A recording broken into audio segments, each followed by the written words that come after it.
सानमा दक्षिणकाली मंदिर भारतर एक हिंदू मंदिर। यह ओडिशार पुरी जिला स्थित वीरगोविंदपुर ठारे अवस्थित और एठारे देवी दक्षिणकाली तीन भौणी बड़ माँ, मझिया माँ, सान माँ भितर सान माँ पूजा पाई थांती। किंवदंती अनुसार देवी माने जड़े बंगीय साधक घरे तीन भौणी रूपे पूजा पाउथिले। कालक्रमे सेठारु आसी पुरी जिलार एही तीनोटी शासन ग्राम पूजित हेउचंती।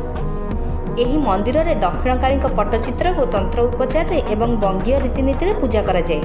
बाकी दुईटी मंदिर भितर बड़ माँ कामरूपा मंदिर रे मणि विग्रह पूजा करा जाए एवं मझिया माँ उग्रतारा मंदिर रे मध्य पट्टचित्र पूजा करा जाइथाए। एठार पूजा जगन्नाथ मंदिर नीति सह समान। तीन देवी मुख प्राय एकापरी। एठारे आमिष भोग हुए। काली पूजा एही तीन पीठरे पालन करा जाए और एही अवसर रे देवी मानक संपूर्ण अवयव देखिया मिले। एही समय रे मध्यरात्र रे छेड़ी बलि मध्य दिया जाए। पूजा शेष रे देवी मानक एक समारोह करि नै चंदनपुर स्थित भार्गवी नदी कूल रे विसर्जन दिया जाए।